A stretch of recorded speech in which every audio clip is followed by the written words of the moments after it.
आलोय खंडोबाच्या मंदिरामध्ये नळदुर्गला आणि पाहू शकता मंदिर।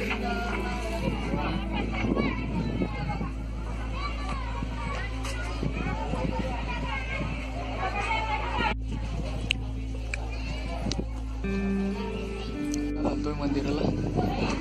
येळकोट येळकोट जय मल्हार, येळकोट जय मल्हार, येळकोट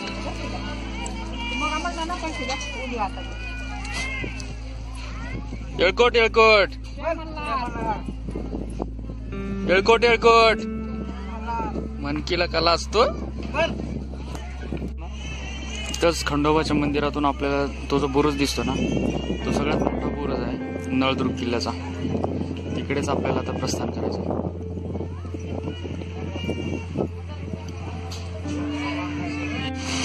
मित्रांनो, आता जिथे आपण या जुन्या मंदिराचं दर्शन घेतलं ना, तिथेच एक अतिशय पुरातन असं महादेवाचं मंदिर आहे। तर या मंदिरामध्ये दर्शन घेऊया आपण।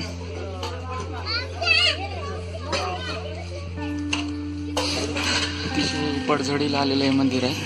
अतिशय पुरातन काळातलं मंदिर आहे आणि समोरच याचा आपला नळदुर्ग किल्ला आहे।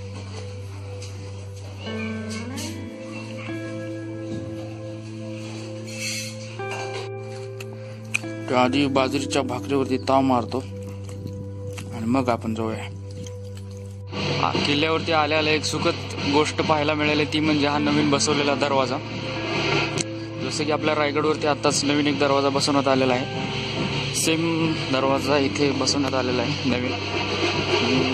दरवाजातून प्रवेश करतो आतमध्ये, तर अतिशय उंच उंच बुरुज तटबंदी दिसते।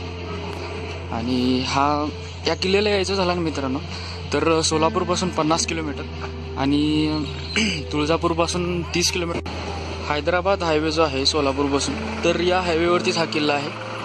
आणि तो जोमानं काम चाललेलं दिसते पुरातत्व खात्याकडून, कारण भरपूर प्रोसेसिंगमध्ये आहे काम आहे।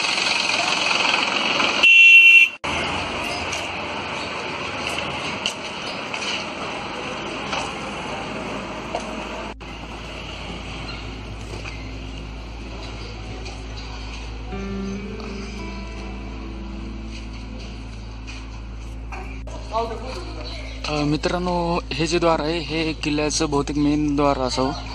आणि किल्ल्याचा इतिहास जर बघितला तर नळराजा नावाचा एक राजा होता, त्याने हा किल्ला बांधला असं प्रचलित आहे।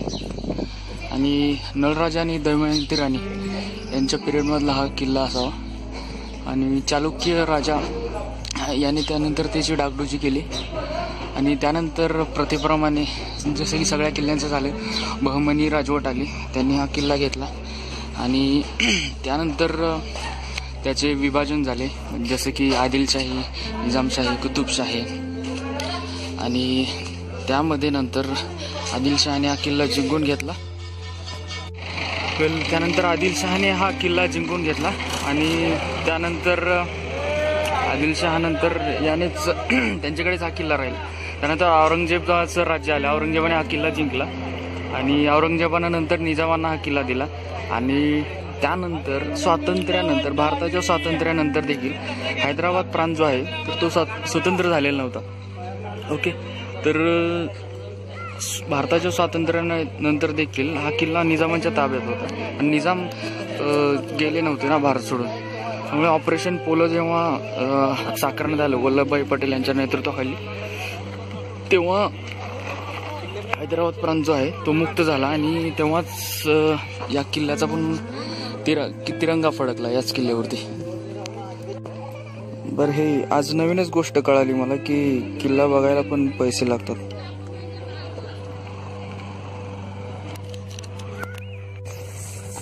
सध्या तुम्हाला या किल्ल्यावरती खूप साऱ्या नवीन गोष्टी म्हणजे आधुनिक गोष्टी बघायला मिळणार आहेत, कारण डेव्हलपमेंटचं काम चालू आहे किल्ल्यावरती।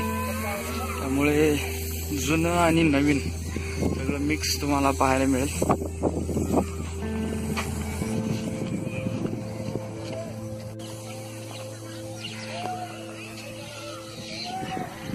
नवीन वृक्षांची लागवडीचा प्रकल्प हाती घेण्यात आलेला आहे इथे आणि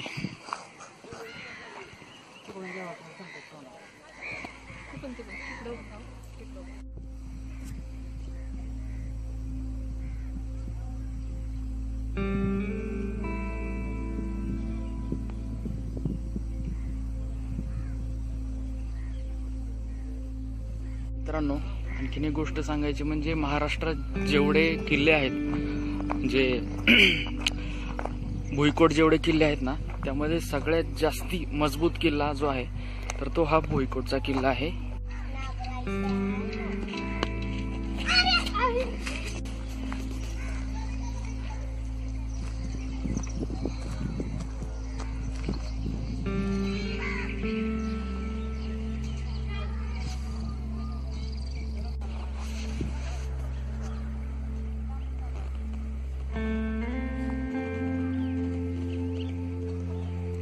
मित्रांनो, हे जे काही तुम्हाला दिसत आहे तर तो नळदुर्ग किल्ल्यावरचा पाणी महाल आहे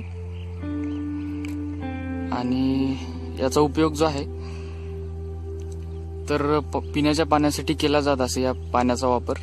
आणि सध्याही या किल्ल्यावरती वस्ती आहे खूप सारी. किल्ल्यावरती लोक राहतात आणि हेच पाणी पितात सध्याला. आणि एक विशेष म्हणजे या किल्ल्याला ज्या दोन तटबंदी आहेत. आपण जेव्हा विजयदुर्गला गेलो तर हा विजयदुर्ग असा एकमेव किल्ला होता की जिथे 3 तटबंदी होत्या किल्ल्याला.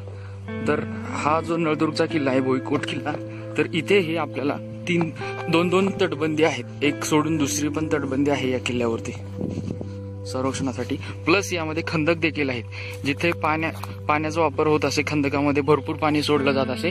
आणि साईडलाच बोरी नदी आहे. बोरी नदीचं पाणी या खंदकामध्ये जे पाणी वापरलेलं आहे तर ते याच राणी महालामधलं आहे. आणि हेच पाणी लोक पिण्यासाठी वापरत होते आणि सध्याही वापरतात.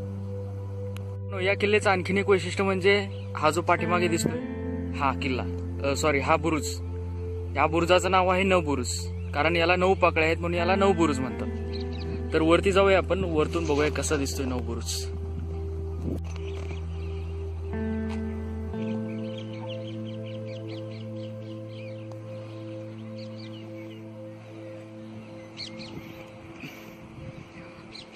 Hafiz still there. थकलो यार. आणि इतकं या किल्ल्यावरती बुरुजावरती चढून झाल्यावर 2 तोफा आपलं स्वागत करतात. दाखवतो 1 मिनिट.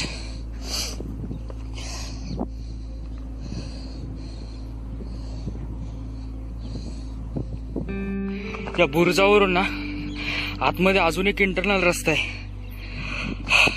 खाली जाण्यापर्यंत. आणि या 2 ताळाखे बंद अशा तोफा आहेत.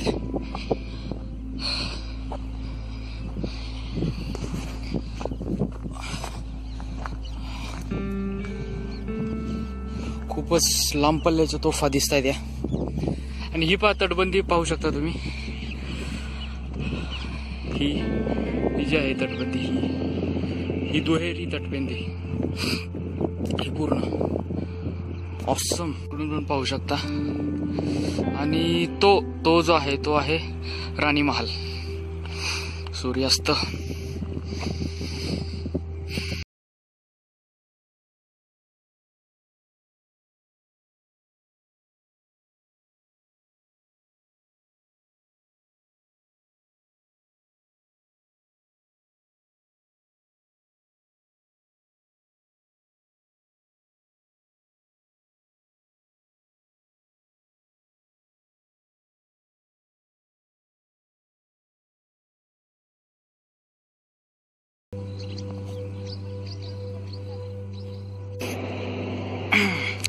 या तलावाचं आणखीन एक वैशिष्ट्य सांगतो.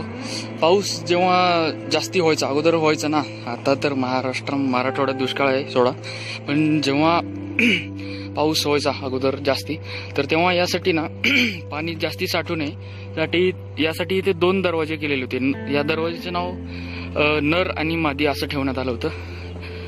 तर हा आहे नर आणि पलीकडे दिसतो तो आहे मादी. गेट आपण कॅनलला वगैरे म्हणतो ना, नर आणि मादी, तस त्या टाईपमध्ये दरवाजे वगैरे, धरणाचे दरवाजे. स्वराज्याचं तोरण म्हणजे किल्ले तोरणा. आणि किल्ले तोरण्याला आपण जाणार आहे. प्लस स्वराज्याची पहिली राजधानी म्हणजे किल्ले राजगडलाही आपण जाणार आहे. तर लवकरच आपण भेटूया. तोपर्यंत काळजी घ्या, मस्त राहा, इतिहास वाचत राहा. धन्यवाद मित्रांनो. ही होती नळदुर्ग किल्ल्याची सफर. जर तुम्हाला हा व्हिडिओ आवडला असेल, लाईक करा आपला व्हिडिओ, शेअर करा, कमेंट करा आणि आपल्या चॅनलला सबस्क्राईब करा. जय महाराष्ट्र.